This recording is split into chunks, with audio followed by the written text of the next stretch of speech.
نحمدہ ونصلی ونسلم علی سیدنا و مولانا محمد نبی الامین المکین الکریم الرؤوف الرحیم اما بعد فاعوذ باللہ من الشیطان الرجیم بسم اللہ الرحمن الرحیم قال اللہ تبارک و تعالی فی القرآن المجید ما زاغ البصر وما طغى صدق اللہ مولانا العظیم مولا یصلی وسلم دائما ابدا علی حبیبک خیر الخلق کلہم هو الحبیب الذی ترجى شفاعته لکل حول من الاحوال مقتحم یا ربی بالمصطفى بلغ مقاصدنا واغفر لنا ما مضى یا غسی الکرم۔ اللہ رب العزت کی توفیق سے اور تاجدار کائنات صلی اللہ علیہ وآلہ وسلم کے نعلین پاک کے تصدق سے ہم درس عرفان القرآن کی اس بابرکت نشست میں حاضر ہیں۔ ان دروس عرفان القرآن کا ہمارا موضوع چل رہا ہے حسن و جمال مصطفیٰ صلی اللہ علیہ وآلہ وسلم۔ اس موضوع کے تحت آج ہماری نشست کا موضوع ہے چشمان مصطفیٰ صلی اللہ علیہ وآلہ وسلم کا ذکر جمیل۔ معزز ناظرین و سامعین، اللہ رب العزت نے پیارے محبوب حضرت محمد صلی اللہ علیہ وآلہ وسلم کو کائنات میں سب سے زیادہ حسین و جمیل اور روشن چہرہ اقدس عطا فرمایا، اور پھر اس چہرہ اقدس کو پیارے آقا علیہ الصلوۃ والسلام کی خوبصورت اور فراخ آنکھیں مزید چار چاند لگاتی ہوئی نظر آتی ہیں۔ تاجدار کائنات صلی اللہ علیہ وآلہ وسلم کی مبارک آنکھیں پرکشش، جاذب نظر اور حسن و زیبائی کا بے مثال مجموعہ نظر آتی ہیں۔ صحابہ کرام تاجدار کائنات صلی اللہ علیہ وآلہ وسلم کی چشمان مقدسہ کے حوالہ سے بیان فرماتے ہیں کہ پیارے آقا علیہ الصلوۃ والسلام کی آنکھیں خوب سیاہ، کشادہ، خوبصورت اور پرکشش تھیں۔ حضرت علی شیر خدا رضی اللہ تعالیٰ عنہ فرماتے ہیں، اور اس حدیث مبارکہ کو امام بہقی دلائل النبوہ میں لائے، امام حیثمی نقل کرتے ہیں کہ حضرت علی شیر خدا رضی اللہ تعالیٰ عنہ فرماتے ہیں کان رسول اللہ صلی اللہ علیہ وآلہ وسلم ادعج العینین و اہدب الاشفار۔ حضرت علی شیر خدا رضی اللہ تعالی عنہ فرماتے ہیں کہ پیارے آقا علیہ الصلوۃ والسلام کی پیاری آنکھیں کشادہ اور سیاہ تھیں، اور پیارے آقا علیہ الصلوۃ والسلام کی پلکیں لمبی تھیں۔ پھر حضرت جابر بن سامورہ رضی اللہ تعالی عنہ بیان فرماتے ہیں، اور یہ حدیث مبارکہ امام ترمذی نقل کرتے ہیں، امام احمد بن حنبل المسند میں لاتے ہیں کہ حضرت جابر رضی اللہ تعالیٰ عنہ فرماتے ہیں کان رسول اللہ صلی اللہ علیہ وآلہ وسلم اشکل العینین و اکحل العینین۔ حضرت جابر رضی اللہ تعالیٰ عنہ فرماتے ہیں کہ پیارے آقا علیہ الصلوۃ والسلام کے چشمان مقدسہ کے سفید حصے میں سرخ رنگ کے ڈورے دکھائی دیتے تھے، اور ان میں ہمیشہ سرما لگا ہوا محسوس ہوتا تھا۔ گویا آقا علیہ الصلوۃ والسلام کی پیاری پیاری آنکھوں میں ہر وقت یوں محسوس ہوتا کہ تاجدار کائنات صلی اللہ علیہ وآلہ وسلم نے آنکھوں میں سرما لگایا ہوا ہے۔ پھر حضرت عبداللہ ابن عباس رضی اللہ تعالی عنہ حضرت ابو طالب رضی اللہ تعالی عنہ کے حوالے سے نقل کرتے ہیں کہ حضرت طالب رضی اللہ تعالی عنہ نے ارشاد فرمایا کہ تمام بچے جب نیند سے بیدار ہوتے ہیں تو ان کی آنکھیں بوجھل بوجھل نظر آتی ہیں، ان کے سر کے بال الجھے ہوئے ہوتے ہیں، لیکن تاجدار کائنات صلی اللہ علیہ وآلہ وسلم جب پیارے محبوب علیہ السلام بیدار ہوتے تو تاجدار کائنات صلی اللہ علیہ وآلہ وسلم کے بال سنورے ہوئے ہوتے، آقا علیہ السلام کے بالوں میں تیل لگا ہوا ہوتا، مانگ نکلی ہوئی ہوتی، اور پیارے آقا علیہ السلام کی آنکھوں میں سرما ڈلا ہوا ہوتا۔ اس کو امام جلال الدین السیوطی رحمۃ اللہ تعالی علیہ نقل کرتے ہیں کہ حضرت ابو طالب رضی اللہ تعالی عنہ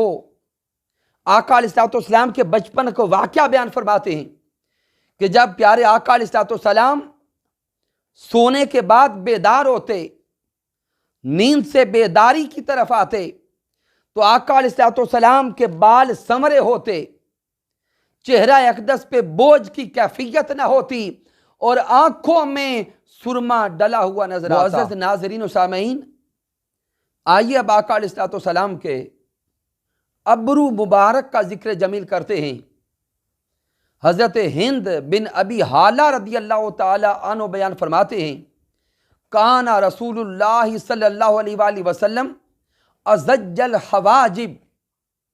آپ فرماتے ہیں کہ آقا علیہ السلام کے ابرو مبارک گہرے سیاہ تھے، گنجان تھے، اور کمان کی طرح خمیدہ اور باریک تھے۔ پھر حضرت ام معبد رضی اللہ تعالی عنہا بیان فرماتی ہیں، کان رسول اللہ صلی اللہ علیہ وآلہ وسلم دقیق الحاجبین، حضرت ام معبد رضی اللہ تعالی عنہ فرماتی ہیں کہ تاجدار کائنات صلی اللہ علیہ وآلہ وسلم کے ابرو مبارک نہایت باریک تھے۔ تو آقا علیہ السلام کی چشمان مقدسہ کے ابرو مبارک انتہائی خوبصورت، حسین و جمیل، خمیدہ اور باریک تھے۔ معزز ناظرین و سامعین، یہاں تک تو ہمیں معلوم ہوا کہ تاجدار کائنات صلی اللہ علیہ وآلہ وسلم کی چشمان مقدسہ انتہائی خوبصورت تھیں، حسین تھیں، اور آقا علیہ السلام کی چشمان مقدسہ آقا علیہ السلام کے حسن کو مزید چار چاند لگا رہی تھی۔ آئیے اب آقا علیہ السلام کی چشمان مقدسہ کی عظمت کو دیکھیں اور آقا علیہ السلام کی بصارت کا ذکر جمیل کریں۔ آقا علیہ السلام کی بصارت کا عالم یہ تھا کہ آقا علیہ السلام جس طرح آگے سامنے دیکھا کرتے تھے، پیارے آقا علیہ السلام بالکل اسی طرح اپنے سے پیچھے بھی دیکھا کرتے تھے۔ حضرت ابو ہریرہ رضی اللہ تعالی عنہ سے روایت ہے کہ پیارے آقا علیہ السلام نماز کی امامت فرما رہے تھے، اور کچھ لوگ ارکان نماز میں رکوع و سجود میں آقا علیہ السلام سے آگے بڑھ رہے تھے۔ جب آقا علیہ السلام نے نماز مکمل کروائی تو اپنا چہرہ اقدس نمازیوں کی طرف کیا، اور میرے پیارے آقا نے ارشاد فرمایا، ما یخفی علی خشوعکم ولا رکوعکم، آقا نے فرمایا تم جان لو مجھ سے نہ تمہارا خشوع و خضوع چھپا ہوا ہے اور نہ ہی تمہارے رکوع و سجود چھپے ہیں۔ حضرت ابو ہریرہ رضی اللہ تعالی عنہ سے روایت ہے کہ پیارے آقا علیہ السلام نماز کی امامت فرما رہے تھے، اور کچھ لوگ دوران نماز ارکان نماز کی ادائیگی میں رکوع و سجود میں پیارے آقا علیہ السلام سے آگے بڑھ رہے تھے۔ جب پیارے آقا علیہ السلام نے نماز مکمل کروائی تو اپنا چہرہ اقدس نمازیوں کی طرف کیا، اور میرے پیارے آقا علیہ السلام نے ارشاد فرمایا، ہل ترون قبلتی ہاہنا، آقا فرماتے ہیں کیا تم یہ تصور کرتے ہو کہ میرا چہرہ قبلہ کی طرف ہے؟ ما یخفی علیہ خشوعکم ولا رکوعکم، آقا فرماتے ہیں کہ مجھ سے نہ تمہارے خشوع و خضوع چھپے ہیں نہ تمہارے رکوع چھپے ہیں، انی لا اراکم من وراء ظہری، میں جس طرح آنکھوں کے سامنے دیکھتا ہوں بالکل اسی طرح اپنے پیٹھ کے پیچھے بھی دیکھتا ہوں۔ یہ حدیث مبارکہ امام بخاری صحیح بخاری میں لائے، امام مسلم صحیح مسلم میں لائے، متفق علیہ حدیث مبارکہ ہے۔ معزز سامعین، آئیے اس حدیث مبارکہ کے الفاظ پہ توجہ کریں۔ میرے آقا فرماتے ہیں ما یخفی علیہ خشوعکم، کہ مجھ سے نہ تو تمہارے خشوع و خضوع چھپے ہیں، ولا رکوعکم، نہ تمہارے رکوع چھپے ہیں۔ اگر ان الفاظ پہ توجہ کریں، خشوعکم ولا رکوعکم، کہ نہ خشوع و خضوع چھپے نہ رکوع چھپے ہوئے ہیں، تو سامعین رکوع اعمال ظاہری میں آتے ہیں، رکوع ظاہراً نظر آتے ہیں، اور خشوع دل کی کیفیت کا نام ہے، من کی کیفیت کا نام ہے۔ پہلی بات تو یہ کہ میرے آقا فرماتے ہیں میں جس طرح اپنی آنکھوں کے سامنے دیکھتا ہوں اسی طرح پیٹھ کے پیچھے دیکھتا ہوں۔ رکوع دیکھنے میں ظاہری عمل ہے، لیکن پھر آقا فرماتے ہیں خشوعکم، تمہارے دلوں کے خشوع بھی مجھ سے چھپے ہوئے نہیں۔ گویا میرے آقا علیہ السلام سامنے بھی دیکھتے ہیں، اپنے پیٹھ کے پیچھے بھی دیکھتے ہیں، اور دلوں کے اندر چھپی ہوئی جو کیفیات ہیں، جو نیات ہیں، جو ارادے ہیں، میرے آقا علیہ السلام اپنی بصارت سے دل کی نیات کو بھی دیکھتے ہیں۔ میرے آقا علیہ السلام اپنی بصارت سے دلوں کی نیات کو بھی دیکھتے ہیں۔ پھر حضرت انس بن مالک رضی اللہ تعالی عنہ سے روایت ہے کہ تاجدار کائنات صلی اللہ علیہ وآلہ وسلم نے ارشاد فرمایا ایھا الناس انی امامکم، آقا فرمایا اے لوگوں میں تمہارا امام ہوں، تم رکوع میں، سجود میں، قیام میں اور نماز ختم کرنے میں مجھ سے پہل نہ کیا کرو، فإنی اراکم امامی و خلفی، آقا نے فرمایا کہ میں جس طرح سامنے دیکھتا ہوں اسی طرح یکساں اپنے پیچھے بھی تمہیں دیکھتا ہوں۔ پھر حضرت انس بن مالک رضی اللہ تعالی عنہ نے بیان فرمایا کان رسول اللہ صلی اللہ علیہ وآلہ وسلم یرا باللیل فی الظلمہ کما یرا بالنہار من الضوء، حضرت انس بن مالک رضی اللہ تعالی عنہ فرماتے ہیں کہ پیارے آقا علیہ السلام جس طرح دن کی روشنی میں دیکھتے تھے اسی طرح رات کے اندھیرے میں بھی دیکھا کرتے۔ قربان جائیں آقا علیہ السلام کی بصارت پر، آقا علیہ السلام کی چشمان مقدسہ کی عظمت پر، کہ پیارے آقا علیہ السلام جس طرح دن میں سورج کی روشنی میں دیکھا کرتے اسی طرح رات کے اندھیرے میں بھی دیکھا کرتے۔ پھر حضرت ابو ذر غفاری رضی اللہ تعالی عنہ بیان فرماتے ہیں کہ تاجدار کائنات صلی اللہ علیہ وآلہ وسلم نے ارشاد فرمایا انی ارا ما لا ترون، کہ پیارے آقا فرماتے ہیں میں وہ سب کچھ دیکھتا ہوں جو تم نہیں دیکھتے، میں وہ سب کچھ دیکھتا ہوں جو تم نہیں دیکھتے۔ پھر حضرت عمر فاروق رضی اللہ تعالی عنہ سے روایت ہے کہ تاجدار کائنات صلی اللہ علیہ وآلہ وسلم نے ارشاد فرمایا ان اللہ قد رفع لی الدنیا فانظر الیہا ما هو کائن فیہا الی یوم القیامہ، کہ پیارے آقا علیہ السلام نے ارشاد فرمایا بے شک اللہ رب العزت نے میرے لیے پوری دنیا کو اٹھا کر میرے سامنے رکھ دیا ہے، پس جو کچھ دنیا میں واقع ہو چکا اور جو کچھ قیامت تک واقع ہونے والا ہے میں اس کو اپنی آنکھوں کے سامنے دیکھ رہا ہوں، کأنما انظر الی کفی ھذہ، اور اسی طرح دیکھ رہا ہوں جس طرح میں اپنی ہاتھ کی ہتھیلی کو دیکھ رہا ہوں۔ اس حدیث مبارکہ کو امام جلال الدین السیوطی رحمۃ اللہ تعالی علیہ الخصائص الکبریٰ میں لائے۔ امام حیثمی المجمع الزوائد میں لائے کہ پیارے آقا علیہ الصلوۃ والسلام نے خود ارشاد فرمایا کہ رب کائنات نے پوری دنیا کو، پوری کائنات کو اٹھا کر میری آنکھوں کے سامنے رکھ دیا ہے۔ کائنات کی ابتدا سے لے کر انتہا تک جو کچھ ہو چکا،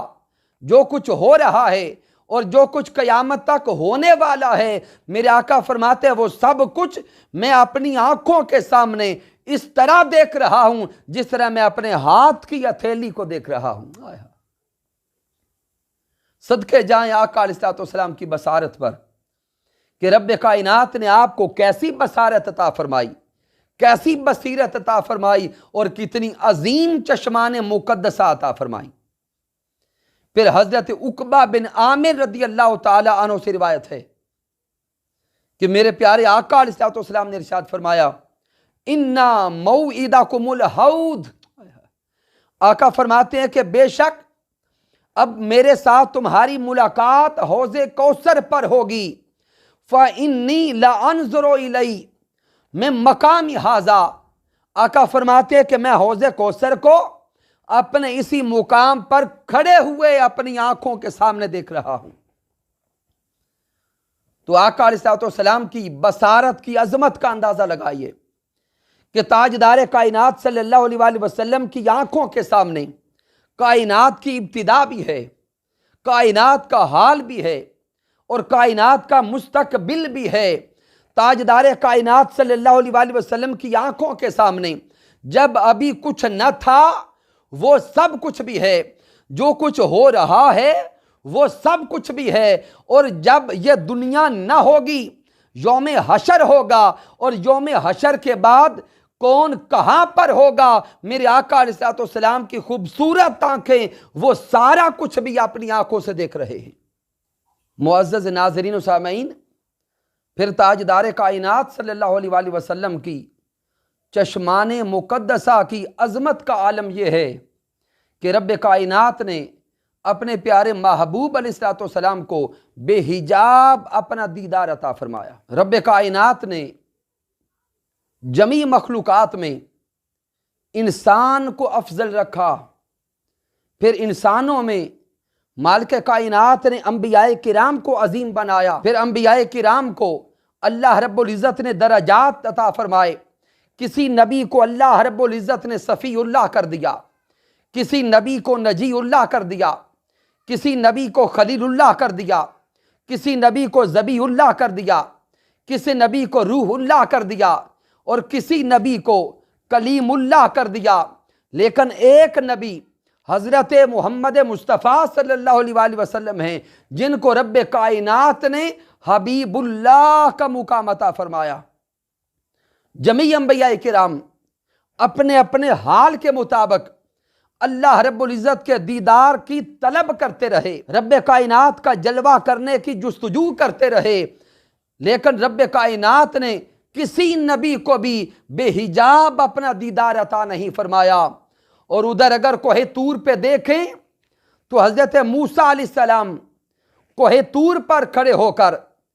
رب کائنات سے التجا کر رہے ہیں، رب ارنی انظر الیک، رب ارنی انظر الیک، اے مالک کائنات بے حجاب اپنا دیدار عطا کر۔ اور اللہ رب العزت کی طرف سے جواب آتا ہے لن ترانی، لن ترانی، اے موسیٰ بے حجاب یہ جلوہ آپ کو نصیب نہیں ہو سکتا۔ ادھر موسیٰ علیہ السلام کے لیے اللہ رب العزت کا جواب لن ترانی ہے، اور ادھر جب باری آئی احمد مجتبیٰ کی، حبیب کبریا کی، حضرت محمد مصطفیٰ صلی اللہ علیہ وآلہ وسلم کی، خود رب کائنات تاجدار کائنات صلی اللہ علیہ وآلہ وسلم کو اپنا پیغام بھیجتا ہے اور جبرائیل علیہ السلام کو اپنا نمائندہ بنا کر بھیجتا ہے، اور تاجدار کائنات صلی اللہ علیہ وآلہ وسلم کو رب کائنات معراج کی رات اس مقام پر بلاتا ہے جہاں پہ کوئی مقام بھی نہ تھا، جہاں پہ نہ کوئی وقت تھا، نہ کوئی زمانہ تھا، جہاں پہ عالم ناسوت بھی نہ تھا، عالم جبروت بھی نہ تھا، عالم ملکوت بھی نہ تھا، عالم لاہوت بھی نہ تھا اور عالم ہاہوت بھی نہ تھا، تمام عوالم نیچے رہ گئے، زمین نیچے رہ گئی، آسمان نیچے رہ گئے، عوالم نیچے رہ گئے، عرش نیچے رہ گیا، اور رب کائنات اپنے پیارے محبوب حضرت محمد مصطفیٰ صلی اللہ علیہ وآلہ وسلم کو مقام او ادنا پر بلا کر پردے اٹھا کر بے حجاب اپنا دیدار عطا کرتا ہے۔ اور پھر جب پیارے مصطفیٰ صلی اللہ علیہ وآلہ وسلم کو رب کائنات اپنا دیدار عطا فرماتا ہے اور بے حجاب دیدار عطا فرماتا ہے، اس مقام پر ایک مصطفیٰ تھے، دوسرا خدا تھا اور کوئی نہ تھا۔ چشمان مصطفیٰ صلی اللہ علیہ وآلہ وسلم سے میرے مصطفیٰ دیکھتے تو سامنے جلوہ خدا کا ہوتا، اور جب خود رب کائنات دیکھتا تو سامنے مکھڑا حضرت محمد مصطفیٰ کا ہوتا۔ اس مقام پر تمام حجابات اٹھ چکے تھے، ایک خدا تھا، دوسرے مصطفیٰ تھے، اور اللہ رب العزت نے بے حجاب پیارے محبوب علیہ السلام کو اپنا دیدار عطا فرمایا۔ اور پھر اس دیدار کی کیفیات کو اللہ رب العزت نے سورہ النجم میں ارشاد فرمایا ما زاغ البصر وما طغی، کہ جب میرا محبوب میرا مصطفیٰ میرے جلوہ میں گم تھا، اس لمحہ بھی میرے محبوب کی نگاہیں نہ جھپکیں اور نہ ہی حد سے بڑھیں۔ تو اللہ رب العزت پیارے آقا علیہ السلام کی بصارت کی کیفیات کو بیان فرما رہا ہے کہ جہاں میرا محبوب بے حجاب میرا دیدار کر رہا تھا، اس مقام پر بھی بصارت مصطفیٰ صلی اللہ علیہ وآلہ وسلم حد سے نہ بڑھی اور نہ ہی جھپکی۔ پھر آقا علیہ السلام نے ارشاد فرمایا رأیت ربی فی احسن صورہ، میرے پیارے آقا فرماتے ہیں کہ میں نے اللہ رب العزت کو اس کی شان کے مطابق خوبصورت شکل میں دیکھا۔ لوگ سوال کرتے ہیں کہ کیا آقا علیہ السلام نے معراج کی رات اپنی چشمان مقدسہ سے اللہ رب العزت کو دیکھا یا نہ دیکھا؟ تو میرے آقا خود ارشاد فرما رہے ہیں رأیت ربی فی احسن صورہ، آقا فرماتے ہیں میں نے اپنے مولا کو، میں نے رب کائنات کو، میں نے اللہ رب العزت کو اس کی شان کے مطابق خوبصورت شکل میں دیکھا۔ اللہ رب العزت نے اپنا دست قدرت میرے دونوں کندھوں کے درمیان رکھا، اور میں نے اللہ رب العزت کے دست قدرت کا فیض ٹھنڈک کی صورت میں اپنے سینے میں محسوس کیا، اور اس کے بعد ہر شے میرے سامنے عیاں ہو گئی۔ اور پھر حضرت عبداللہ ابن عباس رضی اللہ تعالی عنہ یہ الفاظ نقل کرتے ہیں